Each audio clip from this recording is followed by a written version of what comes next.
এখানকার মালিকের নাম নাকি আলামিন, তাই আমার কাকা ভাবতেছে ওর মনে হয় এইসব স্বপ্ন দেখো। কালনে আসার সাথে সাথে এখানে ঝড় শুরু হয়ে গেছে।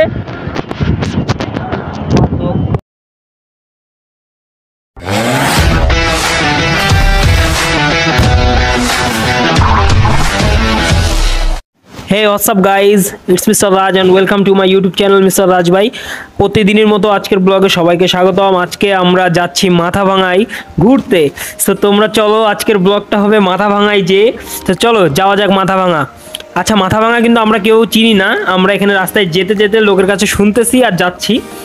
মাথাভাঙায় আমরা আগে কখনো যাইনি। আচ্ছা, অনেকে ভাবতেছে মাথাভাঙাটা কি? আসলে মাথাভাঙা হচ্ছে একটা জায়গার নামে, যে আমরা এখন শুনতেছি যে এখান থেকে মাথাভাঙা কোন দিকে, পরে শুনে আমরা আগাচ্ছি। আচ্ছা, অনেকে ভাবতেছে মাথাভাঙা কি? মাথাভাঙা একটা জায়গার নাম। সো ওখানে আমরা যাচ্ছি আজকে দেখতে। ওই জায়গার ফেসবুকে একটা রিভিউ দেখছিলাম, ওখানে একটা রেস্টুরেন্ট আছে। সো আমরা ওই রেস্টুরেন্টটা দেখার জন্য সবাই মিলে গাড়ি নিয়ে বেরোয় গেলাম আজকে শুক্রবারে, যে আমরা মাথাভাঙাটা দেখবো, যে আসলে মাথাভাঙা জায়গাটা কেমন। তো আমরা যাচ্ছি। আর এখানে যাওয়ার মূল প্ল্যানিং কিন্তু আমাদের ছিল না, এখানে যাওয়ার মূল প্ল্যানিংটা ছিল হচ্ছে আমাদের কাকা আলামিন। তোমরা সবাই যাকে চিনো, যে বড় লোকের ছেলে। যাই হোক, তার প্ল্যানিংয়ে আজকে আমরা বেরোইছি মাথাভাঙা যাওয়ার উদ্দেশ্যে। যারা সামনের মোটর সাইকেল আছে ওইটি আর আমার ছোটো ভাই ওমর, আর আমরা আছি আমি আর ভাইপো আশিক, যারা তোমরা চিনো না ভাইপো আশিকরে, কিন্তু ফেসবুকে যদি সার্চ দাও ভাইপো আশিক বলে তা পাবা তাকে। সে খুব স্টাইলিস্ট একজন পার্সন, কিন্তু বিষয়টা বোঝো তো, বক্কর চক্কর। আমরা যাচ্ছি মানুষের কাছে শুনতে শুনতে মাথাভাঙা কোন দিক কোন দিক, লোকে আমাদের বলতে স্যার আমরা সেদিকে যাচ্ছি। অনেক মজা হচ্ছে গ্রামের মধ্যে, অনেকদিন পরে ঢুকলাম তো গ্রামের মধ্যে পরিবেশটা আসলে অনেক জোশ ছিল। যেরকম রোডঘাট সেরকম পোলাপায়ন, আর ওখানে কিছু ফ্যান ফলোয়ার ছিল যারা আমাদেরকে চেনে, আমাকে দেখে কথা বলার চেষ্টা করতেছিল। জিনিসটা আরও অনেক ভালো লাগতেছিল। তো আমাদের ভালোবাসায় তো আজকে আমি এখানে। বলতে বলতে আমরা চলে এসেছি মাথাভাঙা। এটাই কিন্তু মাথাভাঙা, তোমরা যেটা দেখতেছো কি আজব না? একটা ছোট একটা খাল টাইপের নদী, আরও ওই যে সামনে দুটো বটগাছ দেখা যাচ্ছে, এটাই কিন্তু মাথাভাঙা নামে পরিচিত। সো এই জায়গার একটা সিনেমাটিক শট দেখো তোমরা।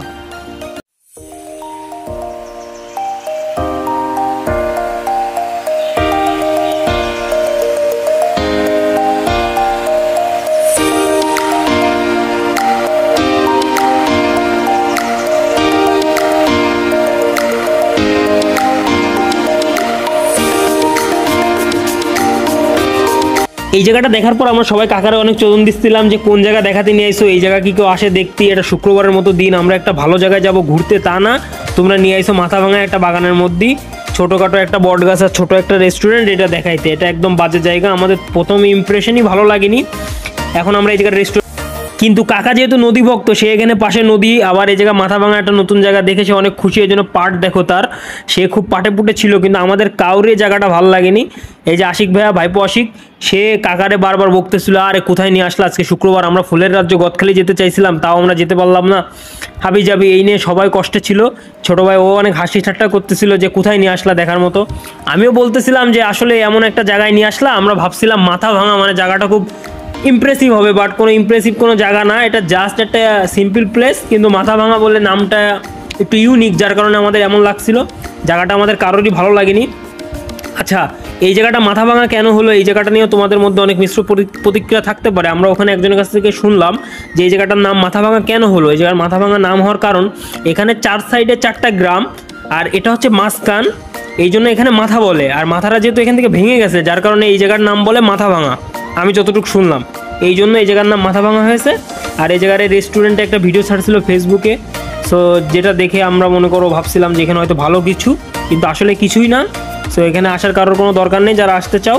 আর এই যে ওর চোখে মুখে ধুলো গেছে, গ্রামের মধ্যে আসতেছে এই জন্য মুখ ধরছে, আর বারবার বলতেছে হ্যাঁ বৌদা কোথায় নিয়ে আইসে কোথায় নিয়ে আইসে, ওর খালি কষ্ট লাগতেছে। এখানে আমারও চোখে মুখে অনেক ধুলো গেছে, মুখটা অনেক তেল তিল হয়ে গেছে, কিছু করার নেই, রাস্তায় অনেক ধুলো ছিল। এখন আমিও একটু মুখ ধুয়ে নিই, মুখ ফুক ধুয়ে নিই, যাতে আমি রেস্টুরেন্টে যে বসতে পারি, একটু ফ্রেশ হয়ে যাচ্ছি, যাতে রেস্টুরেন্টে যে বসে দেখি কি কি খাওয়ার মতো আছে। সো আমরা এখন যাব রেস্টুরেন্টে, যে দেখি এখানকার রেস্টুরেন্টের রেসিপিটা কি কি আছে, খাওয়ার মতো কি কি পায়। আর এখানে আমি বলতেছিলাম, এই জায়গার লোক বারবার বলতেছে এখানে আপনারা কেন আইছেন, কি দেখতে আইছেন, এখানে দেখার মতো কিছুই নেই, খালি একটা রেস্টুরেন্ট ছাড়া। সেটাই আমি এখানে বললাম, কিন্তু আমাদের সাউন্ডে একটু প্রবলেম থাকার কারণে ফোনে কোনো আওয়াজ রেকর্ড হয়নি, যার কারণে আমি তোমাদেরকে এইভাবে বোঝালাম জিনিসটা। আর পাশে একটা মসজিদ ছিল, মসজিদটা কিন্তু আসলে অনেক সুন্দর। এই গ্রামের এটা ঈদগাহ, এই যে মসজিদ, এই মসজিদের সামনে যে জোড়া বটগাছ দেখতেছো, এই বটগাছটা হচ্ছে এই গ্রামের ঈদগাহ। সো এই জায়গাটা খুব সুন্দর ছিল, এমনি গ্রাম্য পরিবেশ হিসেবে খুব সুন্দর ছিল, কিন্তু আমরা যে নিয়েতে আইছিলাম এখানে ঘুরতে সেই নিয়েতের মতো সুন্দর জায়গা এটা না, এর জন্য আমাদের মনোরম লাগেনি। কিন্তু আমরা যদি এমনি আসতাম ঘুরতে তাহলে এই জায়গাটা খুব ভালো লাগতো, কিন্তু আমরা আইছিলাম অনেক কিছু একটু অন্যরকম কিছু দেখার জন্য, কিন্তু পাইনি বলে খারাপ লাগলো। কাকার কাছে বলতেছি, কাকা এই জায়গাটা কি তোমার ভালো লাগছে? কাকা তো হেভি খুশি, কাকার নাকি খুব ভালো লাগছে, পাশে নদী পেয়েছে সে তো নদী দেখলেই খুশি, সে নদী পায়ে হেভি খুশি, বারবার বলতেছে হ্যাঁ আমার তো খুব ভালো লাগছে, এই যে নদী দেখলাম, নদীর স্রোত হচ্ছে হাবি যাবি, সে খুশি ছিল। ও অনেক চোদন দিছে কাকারে, আর আমি তো দিছি। আচ্ছা, মজার বিষয় হচ্ছে আমরা কিন্তু কাকার সাথে খুব মজা করি, আমরা সবাই খুব ফ্রেন্ডলি, আমরা সবাই সবার সাথে অনেক মজা করি। সো এখানে কাকা ধূমপান করতেছে, ধূমপান কেউ করবো না, ধূমপান কিন্তু স্বাস্থ্যের জন্য ক্ষতিকর। সো আমরা এখন যাবো রেস্টুরেন্টে, চলো রেস্টুরেন্টের মধ্যে যাওয়া যাক, দেখা যাক ওখানে কি কি আছে। মজার বিষয় এই জায়গার নদীতে নৌকাও আছে, দেখো ছোট ছোট নৌকা, মানুষ হয়তো মাছ ধরার জন্য ইউজ করে এইগুলা। সো এই নৌকাগুলো আমরা দেখছি, ভালো লাগছে। এখন চলো আমরা রেস্টুরেন্টের মধ্যে যাই, ওই যে রেস্টুরেন্ট দেখা যাচ্ছে দূর থেকে। সো আমরা এখন রেস্টুরেন্টের দিকে যাবো। কাকা তুমি কি রেস্টুরেন্টে যাতে এক্সাইটেড? বলো তুমি কি এক্সাইটেড? সে এখানে বলছিল আমি খুবই এক্সাইটেড, চলো দেখা যাক গ্রামের মধ্যে একটা রেস্টুরেন্টে কেমন হয়। আর ভাইপো আশিক শুধু কাকার সাথে মজা নেয়, যেহেতু আমরা সবাই সবার সাথে অনেক মজা করি, ও শুধু মজা করে। এই যে আমরা এখন পানি খাবো। সো চলো রেস্টুরেন্টে যাওয়া যাক। আমি এখানে বলতেছিলাম পানিটা কি তুমি কিনে নিয়ে আইসো নাকি আমার কথা কয়ে ফ্রিতে নিয়ে আইসো বলো তো? আমার কথা বলে নিয়ে আসলে কিন্তু পানি ভালো দেবে না, এই কথা বলে আমি মজা করতেছিলাম। সো পানি খাওয়া শেষ, চলো রেস্টুরেন্টে ঢোকা যাক। গাইস তোমরা একটু এই রেস্টুরেন্টের মালিকের নামটা খেয়াল করো, এই যে ভৈরব রেস্টুরেন্ট কফি শপ, এই মালিকের নাম আলামিন, আমাদের সাথে আছে আলামিন। সো আমরা কাকার সাথে মজা নিতেছিলাম যে কাকা এটা কি তোমার রেস্টুরেন্ট, কাকা এটা কি তোমার রেস্টুরেন্ট। কাকা তো লজ্জা পাইতেছিল বারবার, আমরা লোকের সামনে বারবার বলতেছিলাম এটা আমার কাকার রেস্টুরেন্ট। এই যে ভাইপো আশিক পিছে, ও খালি লজ্জা পায় বিষয়টা। আমার জায়গাটা ভালো লাগেনি বলে অনেক ক্লান্ত ক্লান্ত লাগতেছিল, কোনো পিনিক পাইতেছিলাম না, কারণ জায়গাটা কোনো পিনিকের জায়গা না, না কোনো সুন্দর মেয়ে ছিল, না কোনো সুন্দর প্লেস ছিল, কিছুই না। সো তারপর আমি রেস্টুরেন্টে যে বসি এখানকার রেসিপিটা দেখার জন্য, যে এখানে খাওয়ার মতো কিছু পাওয়া যায় কিনা সুন্দর।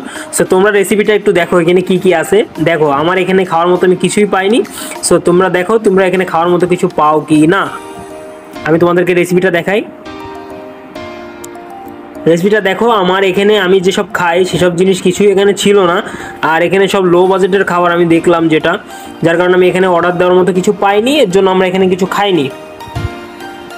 এখানে খাওয়ার মতো কিছু নেই, দেখার মতো কিছু নেই, এই দুঃখে কষ্টে আমরা সবাই মিলে ডিসিশন নিলাম চলো বাসার দিকে যাই, এখানে তো দেখার মতো কিছু নেই। তাই ভেবে আমরা গাড়িতে উঠে পড়লাম। আর গ্রামের জনপদ জানোই তো কেমন হয়, এখান থেকে আমরা সবাই নিয়েছিল আমাদের বাসায় যাওয়ার, আর আমরা বাসার উদ্দেশ্যেই বেরোইছি। সো আমরা গ্রামের রাস্তা দিয়ে খুব টুক টুক টুক টুক করে যাচ্ছিলাম, যেতে যেতে একটা টুইস্ট আসে এখানে। হঠাৎ ভাইপো আশিকের আর আমার দুইজনের মুড চেঞ্জ হয় যে আমরা এখন বাসায় যাব না, আমরা যাব কালনা সেতুতে, কালনা সেতু দেখতে। সো এই ইচ্ছাটা আমাদের মনের মধ্যে আসে যে আমরা যাব কালনাতে, কালনা দেখতে। সো এই কথাটা আমরা কাকাদেরকে বলি, আলামিন কাকাকে বলি যে কাকা চলো কালনাতে যাই, কালনাতে যে আমরা কালনা সেতু দেখে আসি, যেহেতু এই জায়গা দেখার মতো কিছু ভালো পাইনি। কিন্তু আলামিন কাকা সেতু যেহেতু ব্যবসা করে, তার হাতে সময় নাই, সে বললো যে না আমার এখন যে অফিসে বসতে হবে, আমি এখন যেতে পারবো না। সো আমি আর ভাইপো আশিকি ডিসিশন নিলাম আমরা দুইজনেই কালনা সেতুতে যাব। সো বাকিটা ইতিহাস, চলো একটা রোড শো দেখো আর আমরা কালনা সেতুতে যে কথা বলতেছি।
গাইস তোমরা যে মাটির ডিবেটা দেখতেছো এটা কি জানো? এটা হচ্ছে ট্রেন লাইন বানানোর জন্য এখান দিয়ে মাটি দিয়ে রাস্তা ছাড়া অনেক উঁচু করা হচ্ছে। এই যে রাস্তার পাশ দিয়ে যে উঁচু ঢিবেটা বানানো হচ্ছে এটা পুরো বালি আর মাটি দিয়ে করা হচ্ছে, কারণ ওখান দিয়ে ট্রেন লাইন হবে। পদ্মা সেতু দিয়ে কালনা দিয়ে যে ট্রেন লাইনটা আসতেছে ওই লাইনটা এর পথ দিয়েই আসবে। ওটা বানানো হচ্ছে ওই সাইডে, দেখতেই পাচ্ছ তোমরা ওই যে দূর দিয়ে। ওটা হচ্ছে ট্রেন লাইনের জন্য করা হচ্ছে, বুঝছো? দেখতে দেখতে আমরা চলে আসলাম নড়াইল শহরে। আমরা এখন নড়াইল শহরের পরে আছি, আমরা নড়াইল শহর দিয়ে যাচ্ছি, যার কারণে আমরা দেখো অনেক যানজট। আমরা নড়াইল শহরে আছি। হ্যাঁ, এটা হচ্ছে নড়াইল শহর, তোমরা দেখতেই পাচ্ছ। এই যে এখানে উপস্থিত হচ্ছে নড়াইলের কি জন্য একটা, এটা হচ্ছে বীরশ্রেষ্ঠ নূর মোহাম্মদ কি একটা জন্য, এটা নড়াইলের। সো আমরা এখান দিয়ে যাচ্ছি। নড়াইল শহরটা কিন্তু অনেক সুন্দর। আমরা নড়াইল শহরে রাইড করে অনেক মজা পাইছি, এখানে ঘুরে অনেক মজা পাইছি। আমরা যাচ্ছি অনেক মজা করতে করতে। তো ভালোই লাগতেছিল নড়াইল শহর দিয়ে গাড়ি চালাতে। নড়াইলে ভালো লাগার কিছু জিনিসের মধ্যে আমার কাছে এই ওভারব্রিজটা আলাদা ভালো লাগে। কারণ আমি যখন লাইফে ফার্স্ট টাইম ঢাকায় গেছিলাম তখন এই ব্রিজের পথে যখন বাস যাচ্ছিল তখন আমার কাছে এটা খুব আকর্ষণীয় মনে হয়েছিল, ওভারব্রিজ। সো তখন থেকে এই ব্রিজটা আমার কাছে খুবই ভালো লাগে। আমি যখনই নড়াইলের উপর দিয়ে যাই এই জায়গাটা আমি খুব সুন্দরভাবে দেখি আর উপভোগ করি। এই জায়গাটা আমার খুবই সুন্দর লাগে। তোমরাও দেখো এই জায়গাটা আসলে অনেক জোস। এর পাশে একটা নদী আছে, আবার এই সাইডে বিল্ডিং, যেগুলো দেখতে মনে হয় কি আমরা রাস্তার পথে যাচ্ছি সবকিছু নিচে। আমার দেখতে অনেক খুব সুন্দর লাগে এই জায়গাটাই শুধু। আর এখানে অনেক মানুষ আছে যারা টাইম পাস করে, জায়গাটা খুবই জোস। এই দেখো নদী দেখা যাচ্ছে, সে জায়গাটা আমার কাছে অনেক সুন্দর লাগে, যেটা বাস্তব।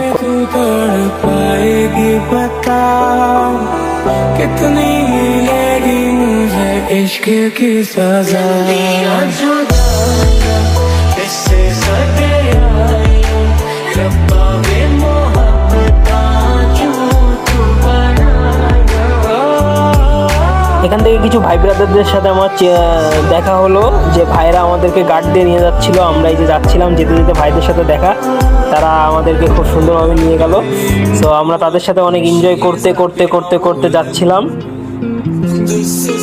বোঝোই তো, হালকা পাতলা ফ্যান ফলোয়ার থাকলে যেটা হয় আর কি, সেটাই হচ্ছিল এখানে। সো অনেক এনজয় করতেছিলাম আমি টাইমটা।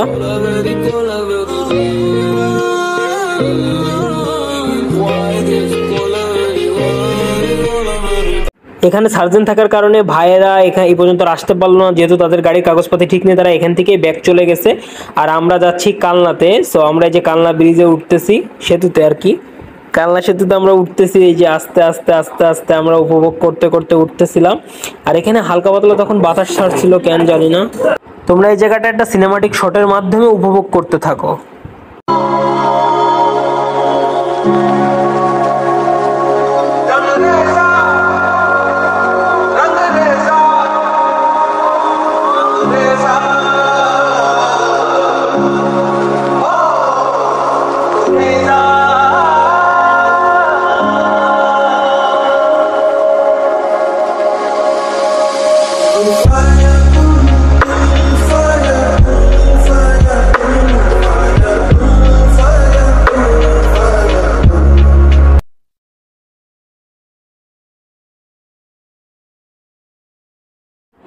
আমরা এখন আছি কালনা সেতুতে। আমরা অনেক এনজয় করতেছি কালনা সেতুতে। হঠাৎ বাতাস ছাড়লো গাইস, হঠাৎ ঝড় শুরু হয়ে গেছে। তোমরা দেখতে পাচ্ছ এখানে অনেক জোরে বাতাস ছাড়ছে। হঠাৎ একটুখানিকের মধ্যে এখানে অনেক জোরে বাতাস ছাড়ছে, কেন জানি না। এখানে মনে হয় ঝড় হবে এরকম একটা ভাব আমাদের মনে হলো। তারপরও আমরা কিছু মনে না করে সামনের দিকে আগাচ্ছিলাম, যে ঝড় আসুক আর যাই আসুক আমরা এখানে নামবো, কিছু ছবি তুলবো, কিছু ভিডিও করব। আমাদের এই নিয়তি ছিল। আমরা আগাচ্ছি, আগাতে আগাতে তোমরা আমাদের এক্সপ্রেশন থেকে বুঝতে পারতো এখানে অনেক ঝড় শুরু হয়, বালুর ঝড়। ঝড়ের সাথে সাথে অনেক ধুলো বালু উঠতেছিল, চোখের লাগতেছিল, গাড়ি চালানোর মতো না। সো আমরা এই যে এখানে অনেক জোরে ঝড় শুরু হয়ে গেছিলো এখানে বাতাসে। সো আমরা তারপরে এখানে লাভলাম।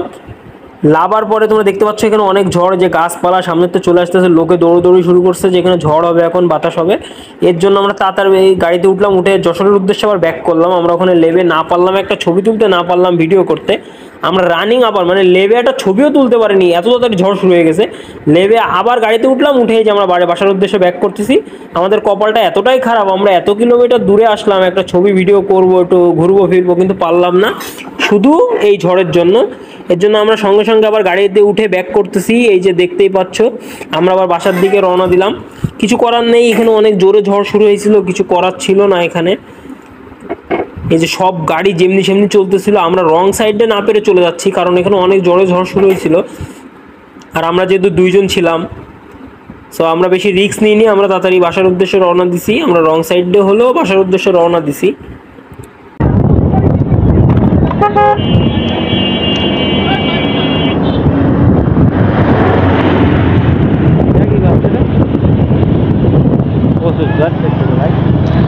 গাইজ আজকের ব্লগটা এই পর্যন্ত শেষ, দেখা হবে নতুন কোনো ভিডিওতে। যেহেতু এখানে অনেক ঝড়, আমরা ভিডিও করতে পারলাম না, তোমাদের একটা সিনেমাটিক শটও দেখাতে পারলাম না।